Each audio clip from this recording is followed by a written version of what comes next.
Hello, I'm Dr. Russel Libby, and I welcome you to the world of medicine. Most of us go through this life with our feet firmly planted in the moment. Sure, we keep an eye out for the future. We might plan for our retirement, put away some money, plan for the kids' college education, plan some interesting vacations. We even make plans to go to the mall on the weekend, to the grocery store in the afternoon, whatever it might be. But as we're just players on the game board of life, there's a fickle spinner of fate waiting for someone. And that spinner, when it lands on you, could create a traumatic, horrific episode in your life that changes you forever. It could be an accident on the Beltway. It could be falling off a ladder while you're cleaning the gutters at your house. It could be getting pinged in the head by a golf ball on the 14th fairway.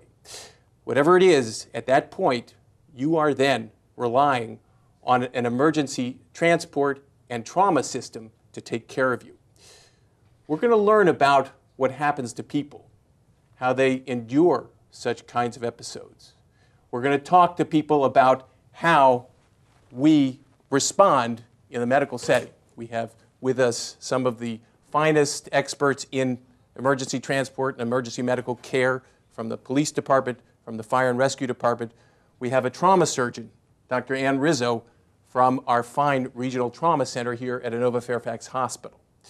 It's an incredible system and an incredibly coordinated effort that goes and takes place. We have a car that I would love to see a picture of, and it's a red car that we had planned to have as a picture, but there it is. And I'm asking you, do you recognize, there it is, that car? I do. You do? I do. Okay, well that's what we were hoping you would recognize it. It used to look better than it does. It did in look that better, picture. yeah. So that was a car that you once had to be removed from. Yes, it was. Let's go back a little bit in that day. Started off like any other ordinary day. It did. It was July the 20th, 2004. And I had just gotten back from vacation 2 days prior. Was on my way to work down a very nice, calm, serene country road, a scenic byway. And it has some curves along the way. And when I approached a curve, I saw a car coming around the curve in my direction, in my lane. And we had a head-on collision, and that's why the car looks like it does. Well, and you were going about how fast at that time? We were each going about 50 miles an hour, so it was a 100-mile-an-hour impact. And I'm sure in your life there had been dozens of times where you found yourself in the wrong lane, but it just had never been in the wrong time. Don't know about dozens, but... Well, at least a few anyway. Yeah. Most of us have had that experience, right. And we're aware right. that it is that spinner that lands on us. Right. And then at that point, you ended up unconscious?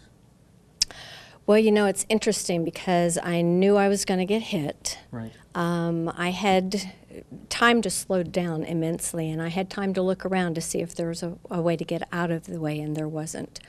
I knew I was going to get hit. I hollered out to the Lord, and I don't remember much after that. I don't remember the impact, the crash, the sounds, anything, until, I don't know, not too much longer when the fire and rescue guys were there and started talking to me.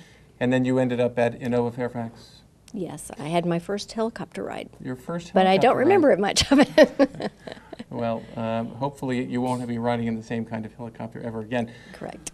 But you ended up at the hospital, and I know we do have a picture of the rescue helicopters that we can show. It's a pretty remarkable scene, and we have one of our rescue helicopter pilots. Or are you a pilot, sir? You're one of... I'm a paramedic. You're a paramedic. Police. So you go in the air transports. Correct. And how many times a week will you go out on a transport? We average in Fairfax County, I can talk for, about 250 to 300 medevacs a year, and we do all scene medevacs, which could be from the car accident to the electrocutions to the burns, the falls, shootings, stabbings, you name it, we do it. So you're a pretty important part of that trauma team. Dr. Rizzo, tell us a little bit about a trauma center. What's a trauma center, and how do you categorize them? How does Inova stand up as a trauma center? At Inova Fairfax Hospital, we have a level 1 trauma center, which is the highest level that you can achieve. You can go all the way down to level 4. Level 1 means that you're a 24/7 operation. You have all of the subspecialties that are needed: neurosurgery, orthopedics, ENT, anesthesia, always on call, and you have a trauma surgeon in-house 24/7. There is an additional designation. The state of Virginia designates trauma centers as well, and we are also a level 1 trauma center in the eyes of the state of Virginia. We are the only level 1 trauma center. We are the only trauma center in Northern Virginia right now. The closest ones next to us are down in Richmond and then across into DC. So we actually cover quite a very large area. Right. Yeah, and in fact, Inova's trauma center's been the only trauma center for quite a number of years until the Richmond Center was, I guess, developed just a few years ago. Correct, correct. And in that capacity, when you hear of something, you hear about it, do you hear from the helicopter? I mean, tell us a little bit about transport. I know that when people end up at an emergency room, after calling 911, they get transported by an ambulance, but to the closest emergency room on the route? Well, actually, in the trauma system, the ambulances as well as the helicopters have a triage of where to take the patients. If the patients are critically injured and need the level 1 trauma center resources, then they do come to us. If it's a lesser injury, they can go to the closest available. And what generally happens is either the ambulance, the first responders, or the helicopter will call our communication center and say, this is what we have. This is where we are. This is how far away we are. And then they patch those calls in through to me or the other trauma surgeons on call. And we set up what's called a trauma response. We have 2 levels of trauma response. We have a code yellow trauma response, which is the lower level. It's for patients that are injured, have been in car crashes, but are generally awake and talking and don't have abnormalities in their vital signs. The code blue are the really sick people. They're the people that may have already be on life support as placed on by the helicopter crew or the first responders. They may be very unstable. They may be bleeding to death. They're usually unconscious or in a coma, and we round up lots of resources for those people. Generally responding to the codes are anesthesia, the nursing staff, of course, respiratory, the lab, the blood bank. So there's a great crew of people that pitch in together and all work together to help take care of the trauma patient. So the hospital itself, really, the emergency room is still the site where this initially all takes place, that whole Correct. triage takes place. So Correct. when people go to the emergency room and find out that they have a 2-hour wait, it might be for a very good reason. It might be my fault, and I apologize in advance. But in the emergency room, we generally use the concept of triage, which is the sickest people go first, as based on the French system from Napoleon Bonaparte. And I'm sorry, the sick and dying and bleeding, they go first. So we saw the red car, and at that point, you were in the car for about how long before anyone came to rescue you? Any idea? No idea. So it could have been minutes, it could have been, couldn't have been hours. Couldn't have been hours, no. The person in the other car, did they survive? They did. And they required some rescue intervention as well? They did. Yeah. And you were there? Yeah, we're the first people there off the fire truck. Off the fire truck. So how does the information come to you? A passerby may call and say there's been a terrible accident? Somebody called our 911 center from a cellular phone indicating the accident and where it was. From that point, communications dispatched us, and we were actually a little bit further away from the first due company because they were already on another accident, but we were on the scene within 6 minutes. On the scene within 6 minutes. That's pretty impressive. Tell us a little bit about what it looked like when you got there. We got there, we had 2 vehicles that had hit pretty much head on. Had victims in both vehicles, and we had multiple other vehicles that were scattered around in the ditches. First thing I had to do is determine how many people were hurt, how bad they were hurt, and who needed to get out of the vehicles the quickest. Right behind me was my ambulance. What we ended up doing is splitting up, putting the ambulance on one of the vehicles that was in the middle of the road, and then myself and the backstep fireman, Dave Perry, we went to the vehicle that she was in and checked on her. Initially, she was unresponsive. She came around when I talked to her, and we let her know we're going to get her out as quick as we can. And was she stuck? Was she trapped in the car? Yeah, she was pinned in the vehicle. How do you get someone out when they're pinned in a vehicle? We carry extrication equipment, Hurst Jaws of Life, AMCUS extrication equipment, depending on which unit we're on. But we have hydraulic rescue tools that will use hydraulic force to sever the metal components or just pry them off. And that's what they had to do to get you out. Yes. And I know we have some pictures of you, I guess, in those few days after that extrication and your arrival at the hospital. And the description, were you aware of what had happened to your body when the whole thing did take place? Not at all. Not at all. Like I said, the accident happened on Tuesday. I woke up Saturday night and had no idea where I was or what was going on. I looked up and I saw my 3 kids who all live in the Midwest, and I'm like, something's not good if all the kids are here. But yeah, I have no memory of any of that. Right. And what was the first thing that anyone said to you other than, "Are you awake?" Gosh, I really don't know.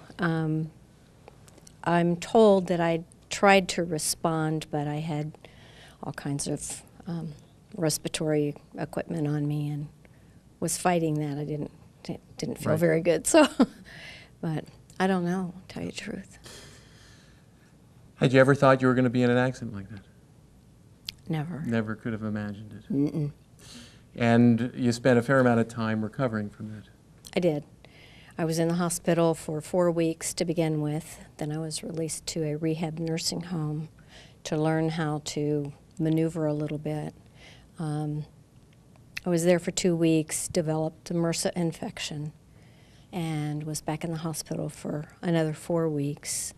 And the result of that was they ended up having to take another 3 inches. I had an amputation. He took another 3 inches off my leg just to get ahead of the infection because it was a lethal one. So the MRSA came probably from being in the hospital and having all the surgical episodes that were going on as it was. So, and from what I've heard the description, and it sounds fairly drastic, Yeah. but you've recovered. Yes. And I'm going to hear some more about that as well. Okay. Now, you had an episode. I did, yes. And I don't think that we have any pictures, but you can give us a picture as to what happened to you. I can. I remember it fairly well. I was a passenger in a Ford F-150 pickup truck that was headed south on 95. I had fallen asleep, and then the driver fell asleep, and we hit a guardrail head-on at what was estimated in the police report to be like 45 miles an hour. We hit with the bias on my side of the truck, so the whole front of the truck kind of came in around me. The glove compartment was up around my head. The roof bent, which bent the back window into my seat, so I sort of ended up smushed between the seat and the glove compartment.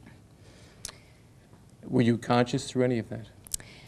The last thing I remember is seeing the yellow and the black on the guardrail right before we hit it, and then I was unconscious for, I'm guessing, just a little bit, because when I came to, I didn't really know what had happened, but I knew I was really uncomfortable, and I figured I needed to get out of the truck, so I tried to get myself out of the truck, and I went to unbuckle my seatbelt and realized I couldn't move.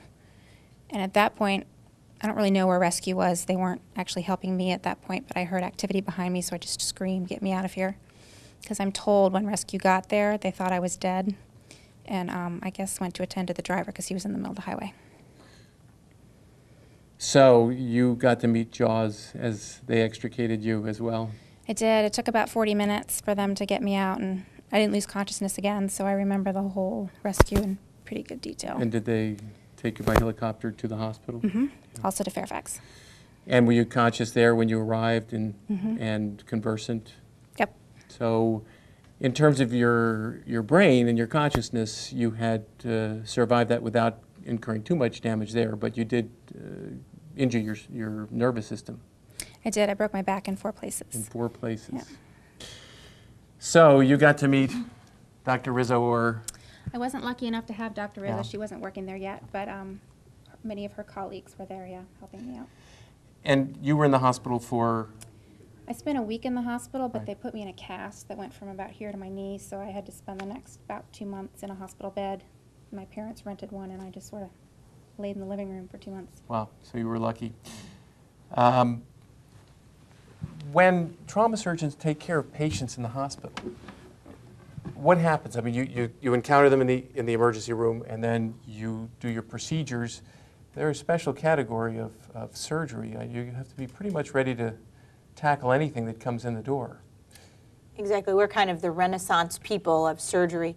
People also always confuse us with emergency room doctors because we generally admit our patients out of the emergency room, and we spend a lot of time down there. But we're actual surgeons. And so depending on what the patient needs, if they don't need immediate surgery and they need to get some fluids or some blood or some procedures, we take them to the trauma intensive care unit where we can perform those things. If they need immediate surgery, being a trauma center, we always have an operating room on standby. We take them directly to the operating room to perform whatever operative procedures they need. We then care for them in the ICU, the intensive care unit. We also have a step-down unit, an intermediate care unit for patients that are not quite sick enough to be in the ICU, but not well enough to be on the floor. We then care for them as well on the floor with their needs, planning for rehabilitation like we heard about, and physical therapy, occupational therapy. And then we discharge them either to rehabilitation or to home many times. And then we see them back in the clinic. So it's a very comprehensive care, right from the beginning all the way till they come back with their grandchildren. Right. Well, that's great. So it really is a discipline in and of itself. I know that neurosurgery is never an easy thing to get covered in a hospital. You have a very good neurosurgical team that works with the trauma center, which is ultimately, I guess, one of the most important things. I'm curious, when you encounter someone with that kind of injury, obviously your greatest concern is not to do something that disrupts, I guess, their spinal cord, for instance, if there's some suspicion. I mean, most of them must be at great risk for fractures and potential complications of just being moved. Absolutely. Generally, by the time we're on scene, the fire department who has extricated the patient has what we call packaged the patient and secured C-spine and secured them to a long backboard. And then when we take care from them, those precautions are carried with us and making sure that we do not harm what could be a potentially very serious injury.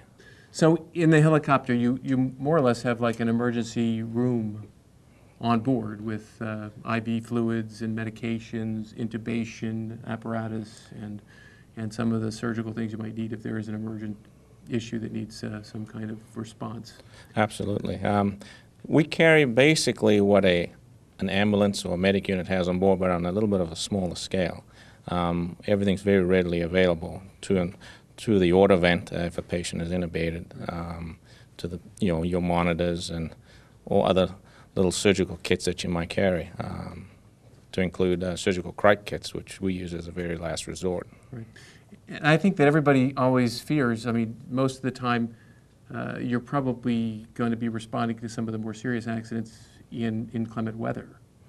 And riding in a helicopter, a medical helicopter, must be pretty nerve-wracking, I would think, especially when you hear about some of the traumas that happen to those teams as they try to respond in weather that might not be the safest to fly in.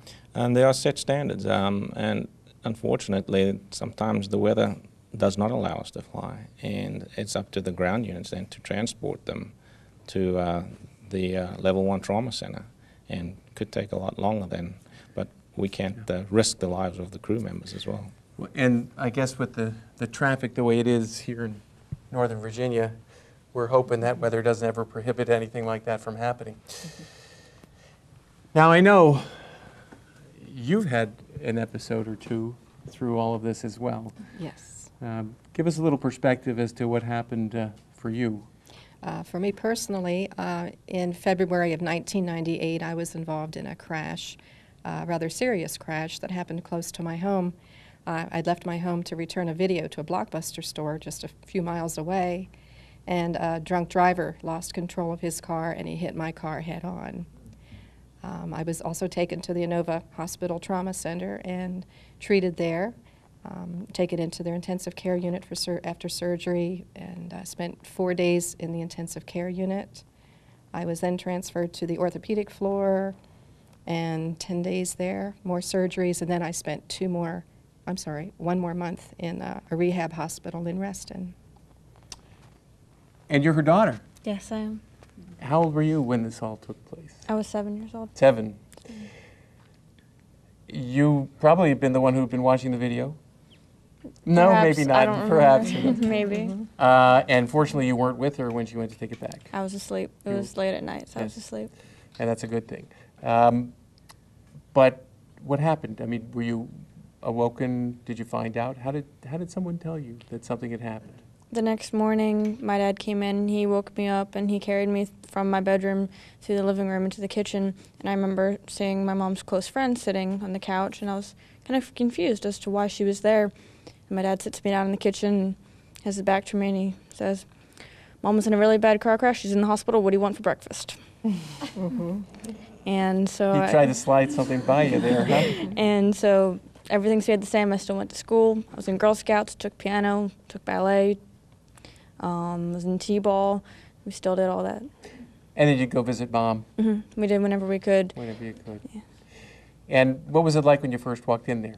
Was she able to smile and say hello, or was she instrumentated with, all the things that might be used in a traumatic hospital room? We didn't go in the first week or first couple of days whenever she was in the ICU. Right. My dad made the decision not to have my brother and I go in to see her like that. And I remember standing outside, my dad was kneeling next to us and said, she has like a patch over her eye, I think it's still at that point from something. And he did explain briefly what her injuries were and what it would be like. And then we just went in, talked to her, we'd read stories together. So you tried to make it normal. Yeah. And I guess at 7, normal meant that Mom loved you still. Right. And As always. and it really didn't matter, nothing else mattered Right. at that moment. What were you thinking through all that? Well, I don't have a lot of memories of the first few days, so I feel that the intensive care staff did their job very well. I don't remember the first few visits from my children. I have a lot of photographs that were taken, so when I look at the photos, I can sort of piece things together. But once I became aware of what had happened, it seemed very surreal. It wasn't anything that I ever expected that would happen to me. I had been a member of Mothers Against Drunk Driving since the early 80s. Never really expected that I would be affected. It was always something else that you read about in the paper. And I wasn't fully aware of my injuries, I don't think, for the first maybe week. I knew that they were broken legs, I knew that there were internal injuries, but to finally have the full impact set in, I don't think it took for maybe a week until I could fully realize what had happened. And that's a pretty traumatic moment for someone. Yes. I guess, people have things happen all the time. You see athletes who plan their whole lives to be a professional athlete, and in an early stage of their career end up with some career-ending injury. And I mean, was it one of those sort of self-realizations that you'll never be the same when that happened? Yes, and that's the short answer. I think physically I have recovered very well. I had rather serious injuries, but I am able to walk again. I have some limitations, but not very many. But I think it's the emotional impact. I don't think we ever truly get over the emotional trauma. Some people handle it in different ways, of course, but I think it's always with us to a certain degree. I actually had a little bit of guilt for leaving my children. And that's something that I don't think about as much anymore, but I felt very badly about being away from them. Well, we all feel like if there was always something a little bit different, that might not have happened. Now, you have another exceptional situation. I mean, not only has one parent had a traumatic injury, but your husband as well. Yes. Yes. Back in 1991, in the spring of 1991, we were visiting family in Pennsylvania. We had taken 2 cars for various reasons. But my husband, Bob, was traveling south on Interstate 270, and he had our 10-year-old son and our 3-year-old son in the car with him. Amanda and I, you were 3 months old at the time, we were in a car traveling about a half hour behind them. close to, I guess between Frederick, or headed toward the Frederick area, a woman traveling north on 270 crossed through the median and struck them head on. The two boys were taken to Children's Hospital by helicopter, and Bob was taken to the suburban hospital in Maryland. And yeah, it's hard to believe that we can have two separate severe crashes. I don't know how often that happens And typically. how were you notified in that situation? Oh, well, as I said, we were traveling about a half hour behind them, and I encountered the traffic jam, which Wow. is not that rare on 270 sometimes. Right, sure. But for a split second, I had this fear of my family, but I just put it out of my head immediately. I took another route home, and when I got to my house, my husband's ex-wife was there. And apparently, family members had been notified, but they weren't able to reach me because we had no cell phone at that time. And so it wasn't until I got all the way home with baby Amanda that I had to then have friends take me into Children's Hospital first. I had to decide, who do I go to? Right. My husband, my children. So, Everybody came through okay. yes, Well, that's yes. a blessing. It's very incredible. At the same time, when you went through all that, somehow you had to deal with continuing to drive. Do you drive? Yes, I do. Did you have a lot of concern about her getting a license Oh, and my, getting yes. out on the road? Oh, yes. I bet you did. Oh, yes. Well, her older brother, who is now 20, of course, had his driver's license first. And I remember standing in the driveway, and of course, we took the pictures. And as he drove away, I just felt faint. I don't think I can handle this. I just don't know if I can watch them start to drive. But I didn't have as much concern about her because I knew she was very responsible, very cautious. And I was still worried, of course, about the other drivers. But I just felt that she was so ready and so mature for her age that we stood in the driveway, we took the proverbial pictures, and when she drove away, I didn't feel faint, I just cried. Because that was my baby driving away that Right, time. yeah. But there was an element of concern with both kids. Yeah, and I'm sure if you don't hear by midnight or whatever time it is that you've arranged to have that communication. I guess cell phones help a lot. Yes, they do. But then again, cell phones seem to also be sort of a burden to society in some ways. How many people die on the highways a year? Thousands. And we actually give a program to the high school students in the area called Reality Check. And talking on the cell phone is the #2 reason why people under the age of 20 get in car crashes. And the #1 cause of death in people under the age of 40, you know, from babies to 40, is car crashes.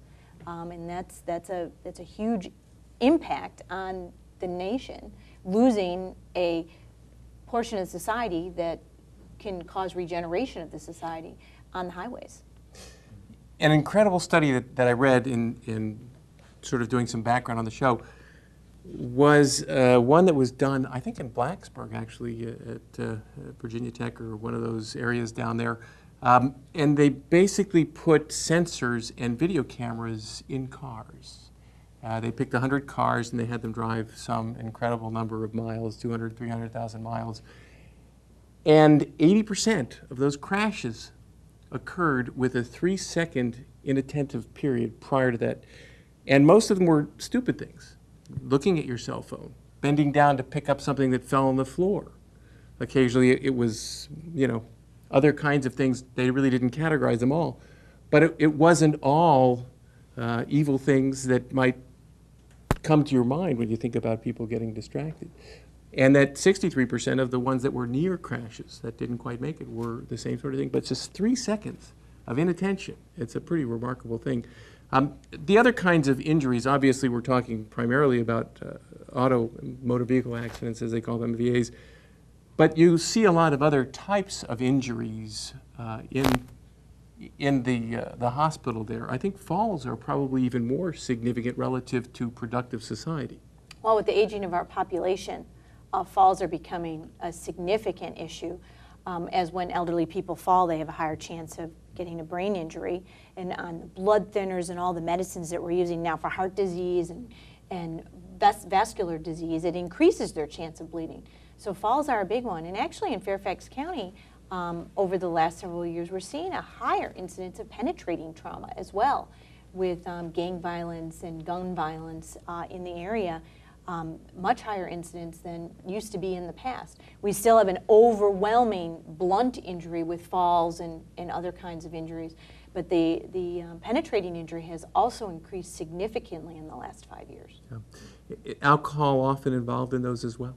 Alcohol as well as other substances, yes. There's many studies out there that show your increased risk of dying or being injured if alcohol is involved. And we have several patients that we know of in our database that we have taken care of in one crash only to kill themselves in another crash or another incident involving alcohol and or drugs. Yeah, so recidivism is pretty big. Very high, Yeah. very high. Sometimes you're just a victim of the moment, and I know that that you had an episode that we need to hear about too.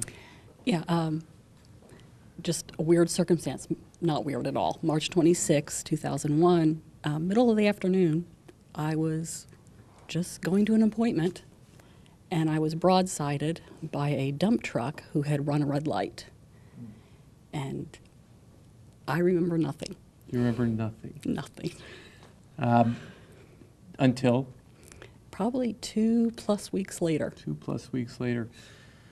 And where were you when you came to? I was at home, and like little snippets here and there, you know, I recognize my husband and recognize my house and stuff like that, but I can't tell you, it came gradually. I can't tell you conversations, I can't tell you the day or anything like that. Okay, well, let's take a step back. So you were in an accident, you don't have any recollection, but you've heard. Well, why don't you tell us what you know about it? Well, you weren't in the car, obviously. No, I was at work. Actually, there's some guilt there because I was out having a good time with my coworkers at lunch. I got back to the office and somebody from the reception desk paged me and told me that my wife was in an accident in the hospital. I immediately called a friend of mine who had kids in the same grade as my kids and said, Eileen's been in an accident. I need you to take care of the kids. She took care of them, got them out of school. I immediately went to the hospital, and because she had been hit by a drunk driver when she was 16, I expected the worst. I thought that she was going to have all these horrendous injuries. And when I rounded the corner into the room, she was laying there. She had a cut on her ear. She had some other cuts on her face, but she looked remarkably well. And so I was talking to her like normal, but I soon found out that she had no idea where she was or what she was doing. She kept asking me questions. She kept asking me the same question. She was talking about her cousin, somebody she had talked to a couple days before. She was just out of it, totally out of it. So she wasn't in pain? It didn't, or not excruciating pain? Not excruciating pain, no. And she didn't look like she had been injured, but she really had been injured. Yeah. And how old were you at the time? I was 9. You I were was 9. in 3rd grade. Yes.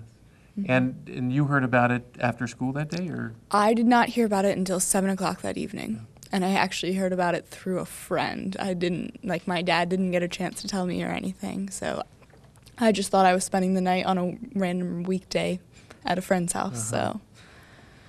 Well, and it's hard to figure out what to do in those situations. Yeah. So you had a brain injury. Yeah, traumatic brain injury. And one that probably is not an uncommon finding, one that Dr. Rizzo was more or less just talking about, that a lot of people have injuries that way. You weren't on any medicines that predisposed you to an unusual kind of injury. No, and I broke nothing. Right. The whole impact was in my head. He nailed me good. So, and the car looked like it, I bet. Oh, yeah. It's amazing how you can walk out of those. And literally, you probably could have walked out of that. They said no. No? Okay. I was. They wouldn't let you, well, anyway. What I was reading later was that I was resuscitated at the scene. So, and I was airlifted. Wow. Okay. So they watched you in the hospital for a while, and they gave you some services, but basically they said you're going to have to go home and recover? Yeah. And did you do that continuously at home? Yes, I was pretty much a zombie. A little vegetable. A little bit of a vegetable. A little bit of a vegetable. Okay. I would get her up in the morning. I brought a recliner up from the downstairs and let her sit in the chair.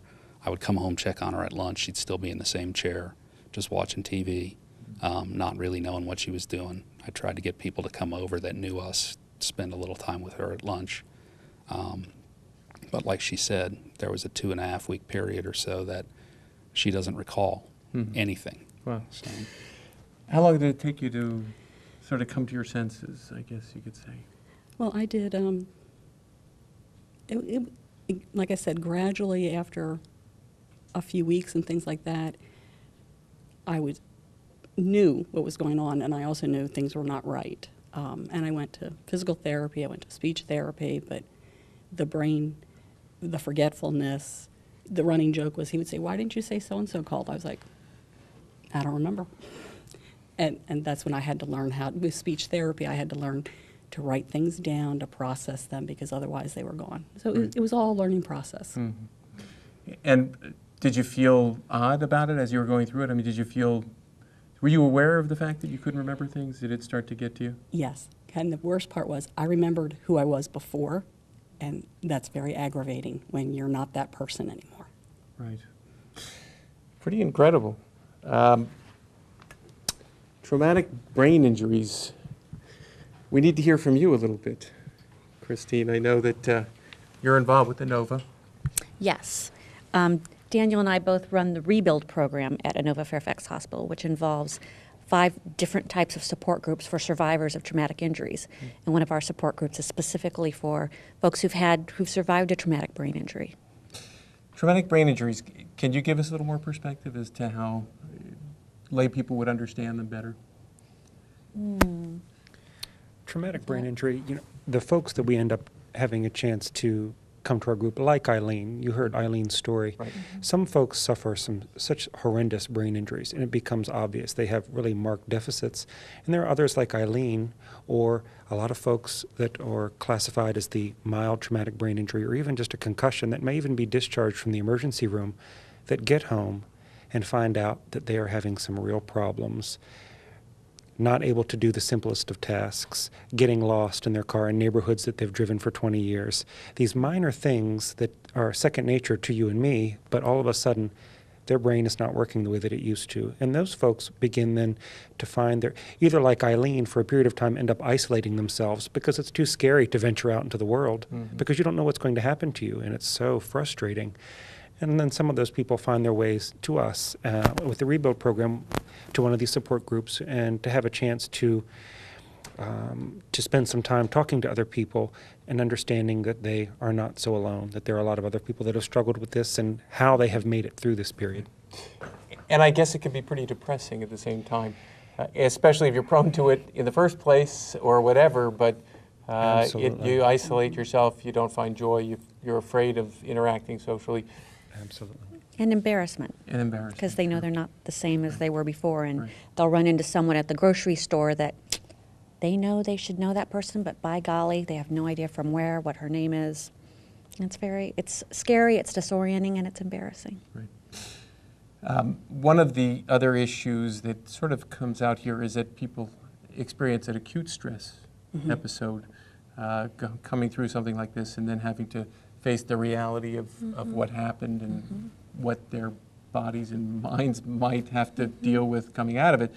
I guess you could call that an acute stress reaction. Certainly.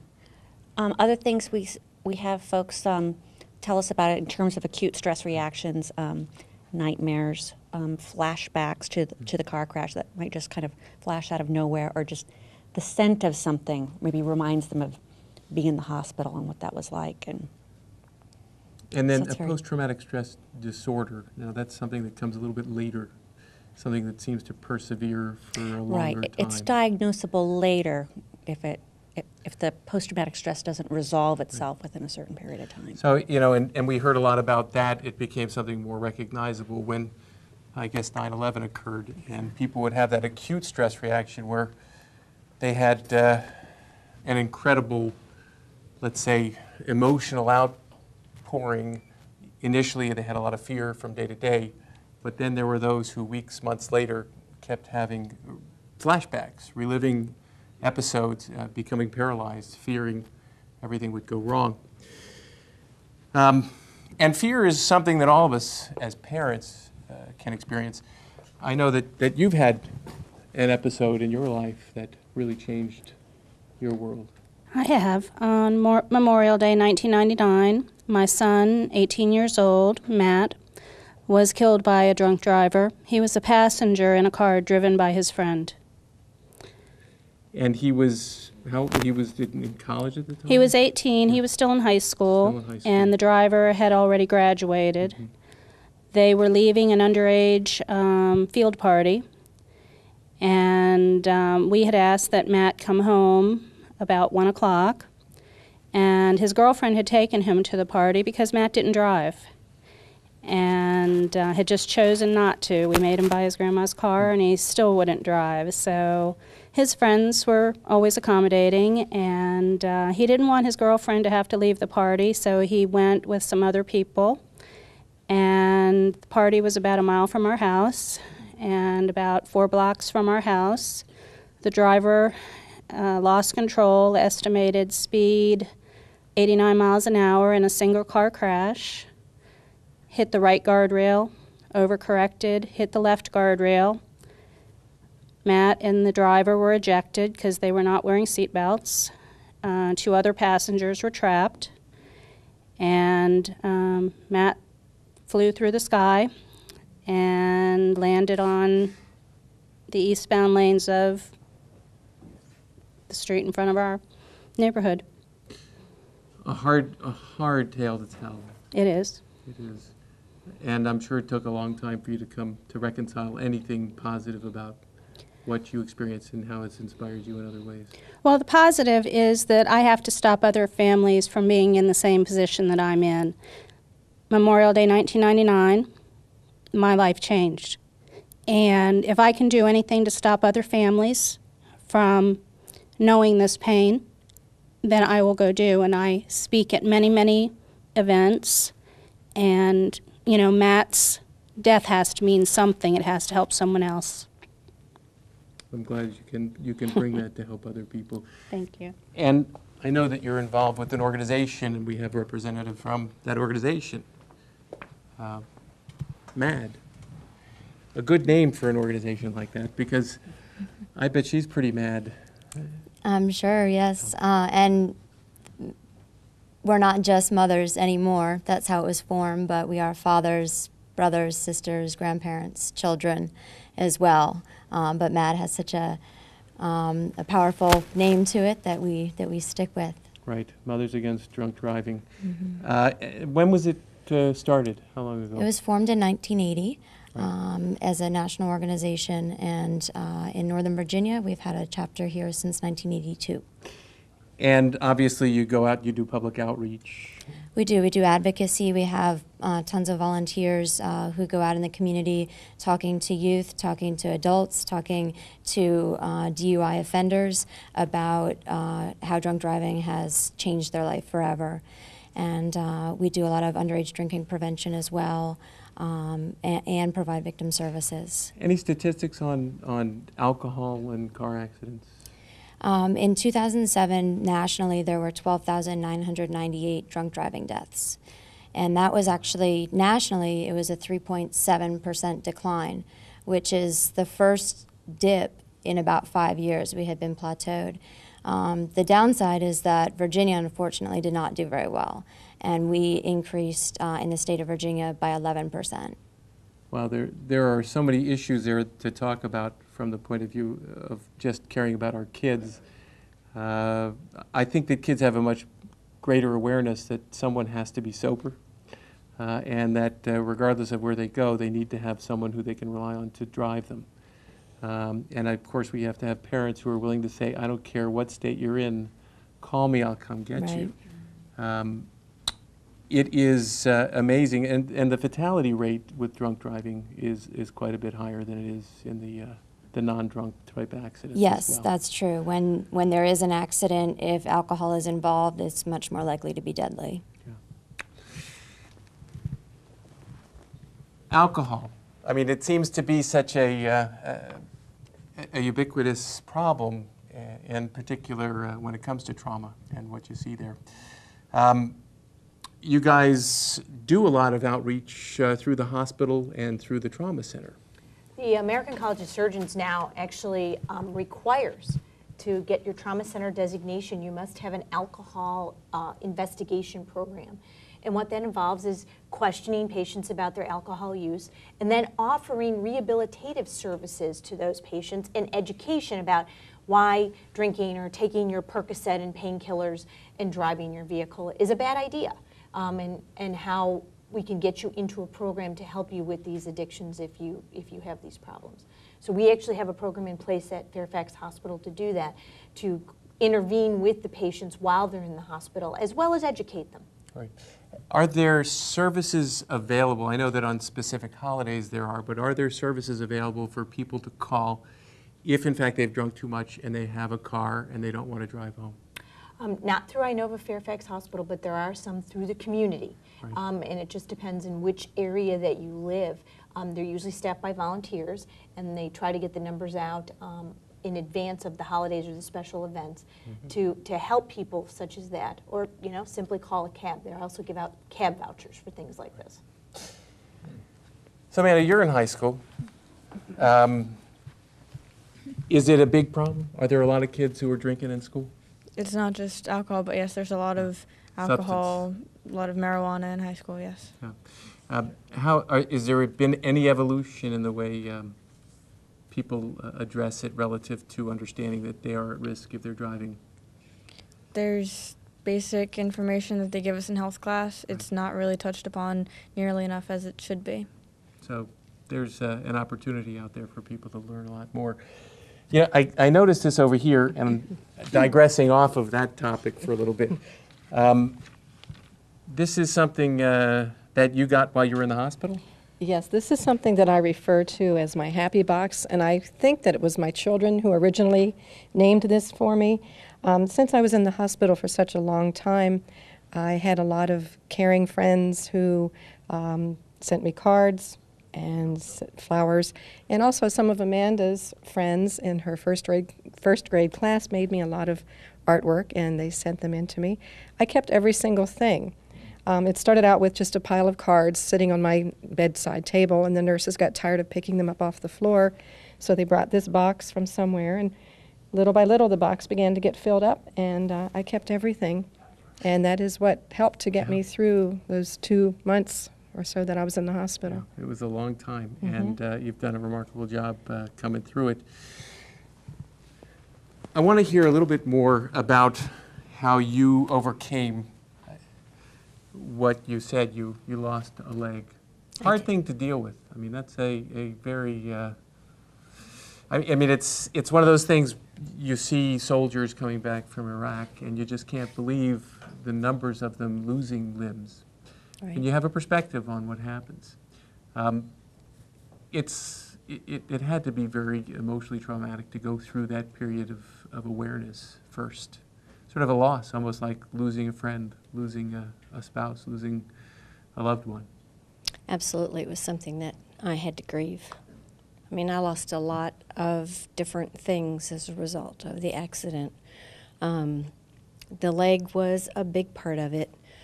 And I was given the option for reconstructive surgery, many of them, but with no guarantee that anything would come of it. And Dr. Himes, my trauma surgeon, orthopedic surgeon, recommended the amputation. And I was like, oh, you got to have a better answer than that. And he suggested getting a second opinion. So I said, yeah, great idea. So we hooked up with another orthopedic surgeon who looked at my films, and he told me just about the very same thing that Dr. Himes did. And, I thought about it.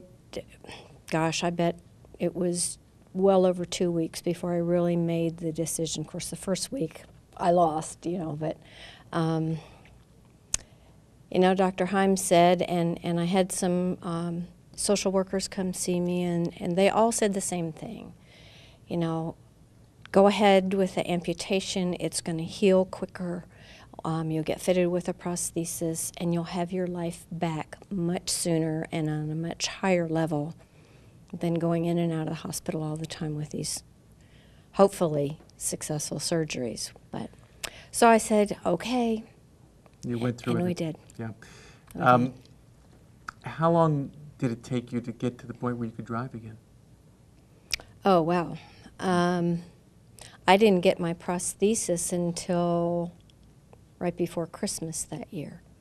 So I was in a wheelchair, all of that, and ended up, I actually got MRSA in my left foot and had, Wow. had to deal with that several times. But then in January, I went to Mount Vernon Rehab to learn to walk with a walker and the prosthesis. I didn't get back behind the wheel until, actually it was about 1 year to the day. 1 year. Yeah. And I had to go to Winchester Rehab to be certified to drive and then have some adaptive apparatus put in my car. Mm-hmm. And then get behind the wheel. Yeah, I would imagine. And how long before you could go on the Beltway? I avoid that a lot. Yeah, and I can imagine. But you know what? Evergreen Mill Road is the road I had my accident on. And I went on that road several times as a passenger post-accident. That was scary. But the really scary part was driving it alone by myself. But I knew I needed to do that to overcome the fear and check that box off. And it was immensely scary. I drove it going one way and then the way that I had been driving when I had the event. Not one right after the other, but it's like, yay, I did that. I never have to do that again. And it was a real sense of personal victory to be able to do that. You get to drive her sometimes. I have, yes. Does it make you nervous? No. No? No. You're pretty confident. You're pretty comfortable. You're comfortable with his driving. He told me on our very first ride, I don't even know where we went, but he said, my job is to be extra special careful with you. And I remember we were on Route 7 going somewhere, pick up his wife and go to an event.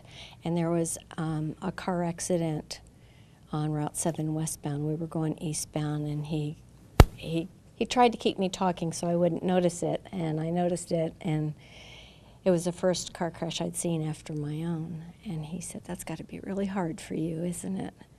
And I said, yeah, and I lost it because I knew what those people were going through. And you, and how long did it take you to get to drive again? I wasn't physically able to drive for about 3 months. Right. And I did okay driving. I had a really hard time driving by car crashes. I freaked out and would cry for hours on end. But my biggest issue is driving with someone else in my car. I could not do that, and that took years. I mean, now I have a 5-year-old child, so I don't have a choice, but it took years for me to be able to drive with someone else in my car because I did not want that responsibility. I didn't want to be responsible for that person's life. And you basically had to deal with that kind of anger. Did you have anger for being a passenger in that situation? Yeah, I had a lot of anger. Took years to get over that, too. Yeah, I was very angry, and I was angry not just at the driver, though, but a lot at myself, because I felt like at that night, I didn't want to go. I didn't want to ride from him. I wanted to go home. Right. I didn't want to go out again, and I was really angry at myself for getting in that situation. So it wasn't all directed at him. A lot of it was directed at me. So it's that spinner. It just seems to spin and where it lands. Sometimes it doesn't really matter how you change things. It's just happened. Your little girl, little boy, little boy is 5 years old. And I guess you've been pretty careful with him in the car. Oh, yes. Yeah. Yeah. Do we see many kids in the MBAs in terms of unrestrained? Yes, and that is a law in the state of Virginia and in most states that kids under 80 pounds need to be restrained either in car seats or booster seats. And I've seen a kid in a folding chair put between 2 seats in a van. I mean, it's just amazing what people will do. And it's against the law. And they get tickets, but kids get hurt. In being a trauma center, a pediatric trauma center as well as an adult trauma center, we take care of all those kids as well. Yeah, and in fact, I guess now it's infant seats that are rear-facing. In the rear seat, to age 1 and or at least 20 pounds. Correct. And that may even be changing because some of the data coming out of the National Transportation Safety Board is showing that the rear-facing seats are actually much safer. Right. And so that may be changing soon. So they'll be going even Longer. And that really kids need to be in the car seats to the mid-50s or 60-pound range. Correct. And then on a booster seat. On a booster seat right. till 80. Right. Kids generally, you think of them as more resilient, but they get splashed around in a car. I think of the Geico commercial with the sumo wrestler. Exactly. And especially the brain injuries are much more devastating in children because you don't really know what they lost because it's much harder to tell. They've been more publicized with the Iraq and Afghanistan and in Iraq, but it's a serious issue, not only in children but in adults. Very costly to society. Well, I do want to thank you in particular for coming, because I know that we rely on you and your services to be out there for us at all times. And I know that it's an interesting, I guess, career path for people. You found it rewarding. Absolutely. I thank you, and I'm sure that Connie thanks you for being there. And I thank all of you for sharing your stories with us. They're remarkable, they're touching, they're incredible. And Dr. Rizzo, I thank you, of course, for imparting all your experience and knowledge about what goes on in the trauma center. And we all have to be very grateful that we are here in a place where we have those kinds of services. We have support services. We have MAD, people who are looking out for us and educating our youth to try to decrease the frequency of unnecessary and really horrific trauma. So you know where you can go to help if you want to participate in NOVA, MAD. You can find their websites, and you know you can find me here at the station. And I thank you for watching, and until the next time, I'm Dr. Russell Libby, looking out for your health.